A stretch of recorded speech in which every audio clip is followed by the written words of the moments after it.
Bandar ini terletak di bahagian utara Algeria. Pelabuhannya antara yang terpenting di barat daya Afrika. Ia turut menjadi pusat persinggahan kapal-kapal sekitar Mediterranean untuk mengisi minyak. Algiers, ibu negeri Algeria, juga dikenali sebagai Aljazair di kalangan masyarakat Arab. Ia dijadikan ibu negeri negara ini selepas Algeria mencapai kemerdekaannya pada tahun 1962. Selain menjadi ibu negeri, Algiers muncul sebagai bandar terbesar di negara ini. Ia penting sebagai pusat ekonomi, kebudayaan, pendidikan, pentadbiran dan menjadi pelabuhan utama negara. Dengan penduduk seramai 2.6 juta orang, Algiers terbahagi kepada dua bahagian. Kawasan rendah mewakili bandar moden dan kawasan tinggi sebagai bandar lamanya. Bahagian ini termasuk dalam kawasan bandar moden Algiers. Ia hampir dengan pesisiran pantai Laut Mediterranean. Pengaruh Perancis amat jelas pada seni bina bangunannya, malah ia turut dilengkapi dengan teater, muzium, panggung opera dan pusat pengajian. Ciri-ciri itu mengkategorikannya sebagai bahagian moden bandar ini. Papan tandanya masih menggunakan bahasa Perancis walau telah 38 tahun meraih kemerdekaan. Malah, bahasa penjajah itu menjadi bahasa kedua terpenting selepas bahasa Arab. Pelabuhannya mengekspor gas asli, petroleum, biji besi, sayuran, tembakau, fosfat, buah-buahan, gabus dan kulit binatang. Manakala barang keperluan seperti alat jentera, tekstil, gula, bijirin, besi, arang batu dan minyak tanah dibawa masuk menerusi pelabuhan ini.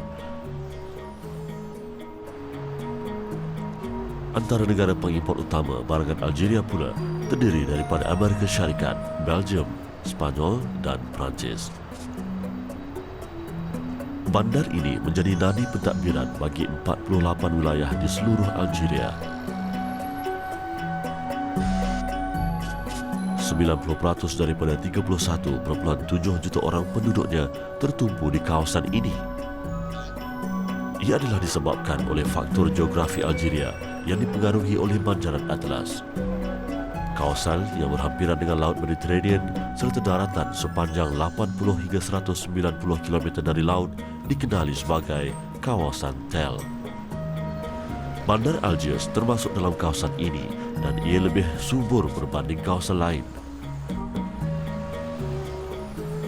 Perancis sendiri menumpukan pembangunan infrastruktur di bahagian Tel kerana pusat pentadbiran mereka sepanjang era penjajahan terletak di sini. Pengaruh negara Eropah itu amat ketara dan boleh dilihat sepanjang jalan bandar moden Algiers. Sungguh pun usaha telah dijalankan oleh golongan artis dan cendekiawan negara ini untuk membina kesedaran terhadap warisan budaya Arab barbar. Namun tapak kehadiran Perancis selama 28 tahun di sini lebih menonjol. Pengaruh Islam khususnya kesan-kesan tinggalan kerajaan Osmaniyah dari Turki dan umat Islam Andalusia terselah di bahagian tinggi ibu negeri Algeria. Kasbah, kubu tinggalan Empayar Islam Turki itu, mendominasi kawasan ini dan ia dikategorikan sebagai bahagian lama Algiers. Buah-buahan segar serta sayuran dan barang keperluan harian memenuhi ruangan sempit di sepanjang laluan kasbah.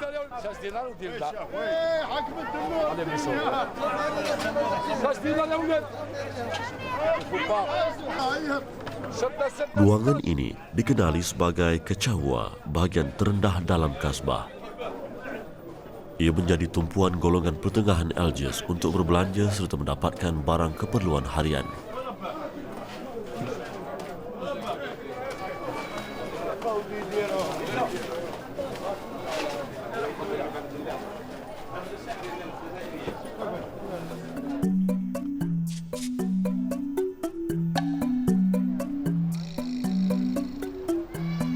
Bangunan moden berhampiran monumen makam Al-Shahid menampilkan seni bina terkini. Ia menongkah arus pemandangan sekitar Algiers yang tidak terkecuali daripada sentuhan pengaruh Perancis. Bangunan yang didirikan pada pertengahan 90-an ini lebih menonjol dengan unsur kontemporari di sebalik unsur klasik yang dikuasai oleh penjajah itu. Ia menawarkan pelbagai barangan menepati selera golongan elit di Algiers. Kewujudan pembahagian bandar lama dan moden membentuk jurang status kehidupan antara penduduk tempatan.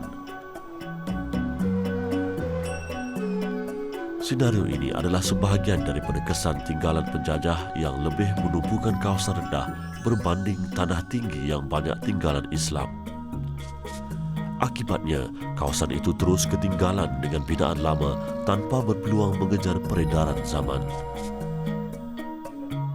Galeri Isma terletak di aras dua pasaraya moden ini memperagakan lukisan lama dan warna sari kehidupan masyarakat awal Algiers.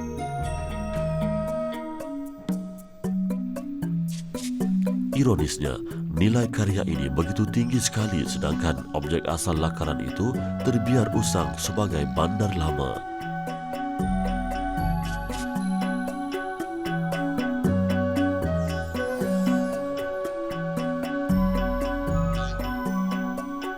Golongan minoriti Eropah di Algiers sebelum kemerdekaan mendominasi perkembangan ekonomi moden negara ini. Mereka mewujudkan kedai-kedai mewah, bank, sekolah dan industri yang mampu memelihara keistimewaan mereka. Perkhidmatan yang diadakan hampir serupa dengan apa yang mereka nikmati di negara asal.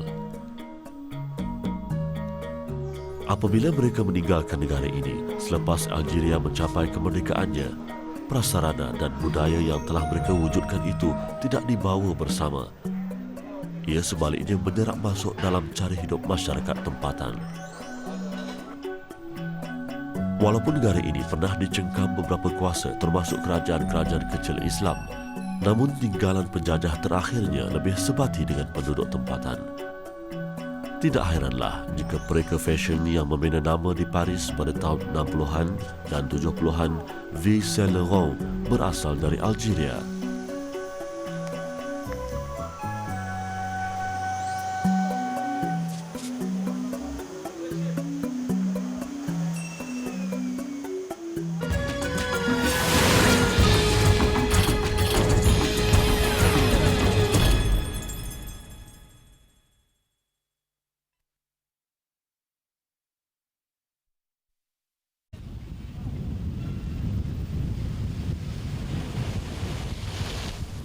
Angin kering Sirocco atau Cahili dalam sebutan lidah tempatan membuatkan Laut Mediterranean bergelora. Namun gelora itu tidak sehebat gelora warga tempatan membuka langkah menempuh badai hidup di awal abad ke-21.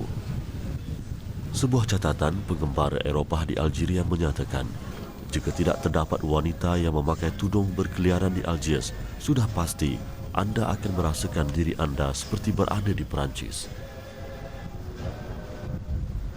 Sidi Frej, pantai pelancongan di barat Algiers, menjadi tumpuan pelancong tempatan dan luar menghabiskan cuti musim panas.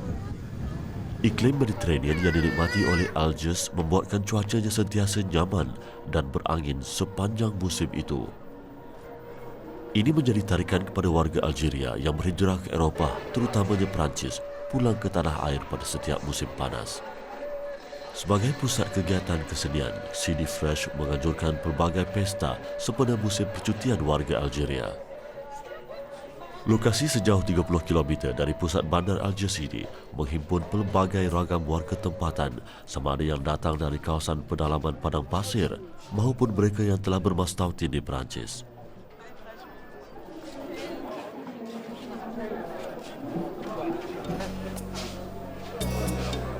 Ketika ini juga hasil kraftangan penduduk pribumi kaum barbar dikomersilkan.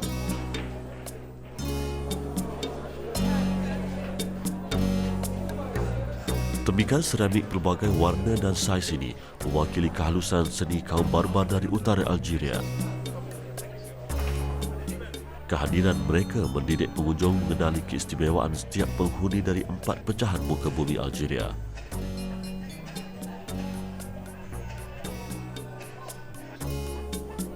Kaum barbar dari pecahan keempat kedudukan geografinya berasal dari kawasan Sahara menjual kraftangan unik.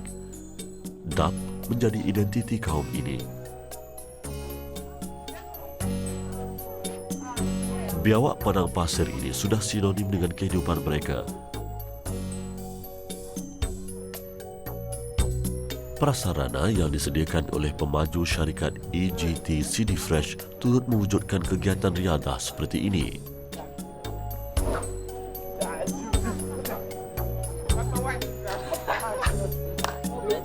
Peminatnya pula tidak melepaskan peluang menguji bakat dengan harapan beroleh hasil lumayan.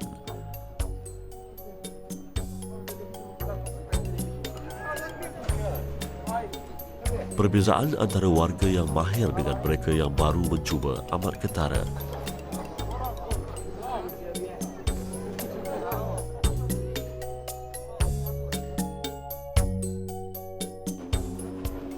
Di sebalik keceriaan menikmati cuti musim panas, warga Algeria ini cuba melupakan sejarah pendaratan tentera Perancis di Sidi Fresh dalam peristiwa penjajahan negara mereka pada tahun 1830.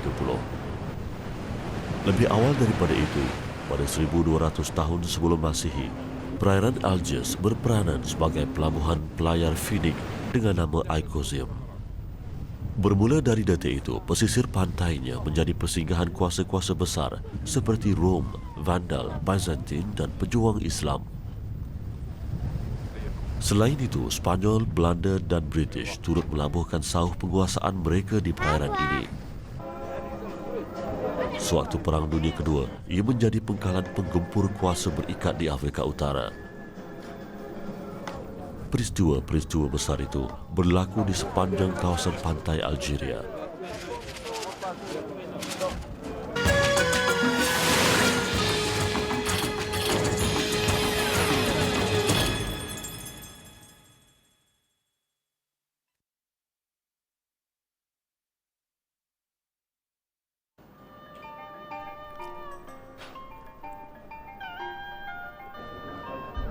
Jauh dari keseronokan dan hiruk pikuk Sidi Fresh, warga tua Algeria merenung masa depan generasi mudanya. Mereka memahami kegetiran pejuang Islam berdepan dengan pelbagai halangan selama 70 tahun demi menegakkan kalimah Allah di rantau ini. Cabaran mereka, bagaimanakah hakikat itu dapat ditanam ke dalam generasi barunya? Berada di bawah negara yang kaya dengan hasil bumi seperti ini, ada kalanya membuatkan penghuninya alpa daripada mensyukuri nikmat Allah.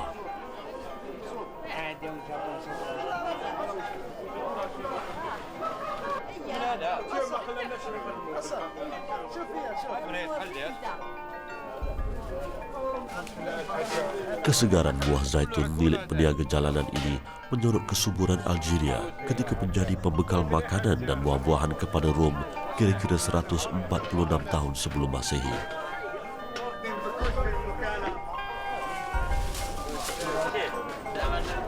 Kesuburan itu diwarisi hingga hari ini dan ia menyumbang 12% daripada pengeluaran domestik negara.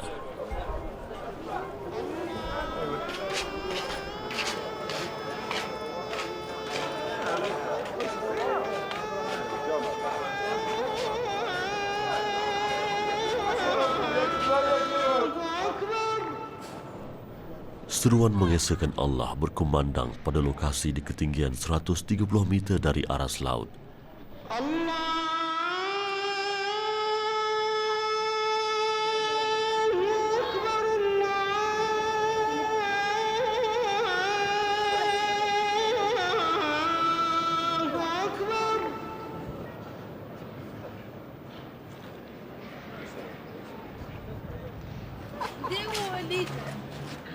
أشهد أن لا إله إلا الله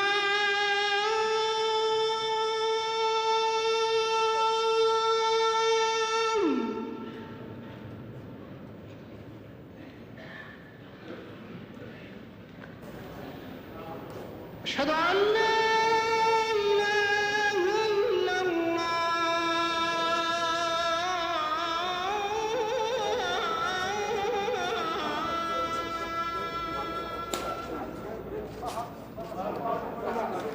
أما بعد عباد الله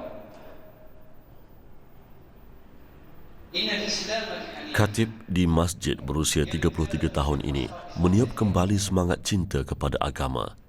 من بين هذه الخصائص الإنسانية Antara lain, dia menekankan keistimewaan agama Islam sebagai agama murni yang menepati fitrah insan yang memerlukan garis panduan dalam meniti kehidupan mereka. دين الإنسان فلقد جاء الإسلام الحنيف ليعلم جبر Lebih-lebih lagi, apabila berhadapan dengan cabaran pada zaman serba moden ini,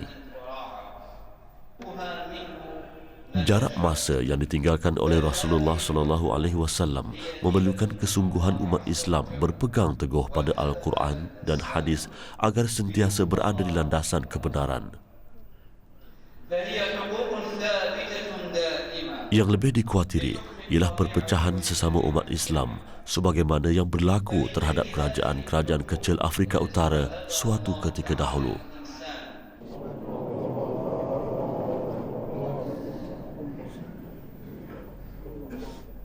الحمد لله رب العالمين الرحمن الرحيم مالك يوم الدين إياك نعبد وإياك نستعين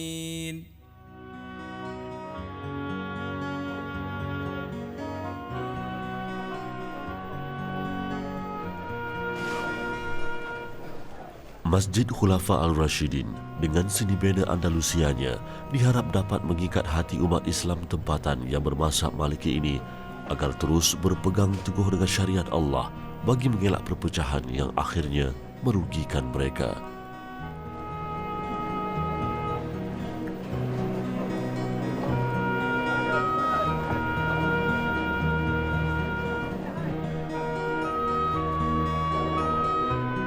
Sesuai dengan nama yang diberi, cita-cita untuk melihat generasi baru menyelami hakikat perjuangan golongan terdahulu mengibarkan panji-panji Islam akan bermula dari masjid ini.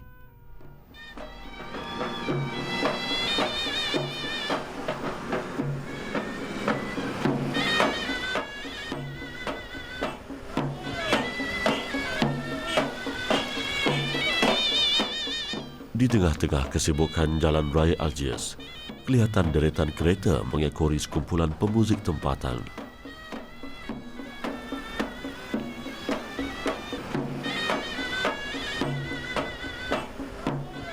Dengan gaya pakaian masyarakat Islam Andalusia, mereka mengiringi mempelai mengelilingi bandar Algiers.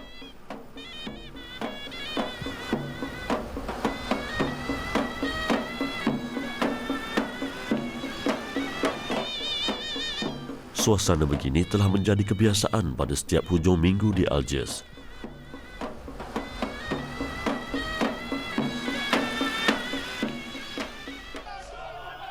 Inilah wajah perarakan perkahwinan masyarakat tempatan yang diadun bersama dengan unsur tradisional dan moden.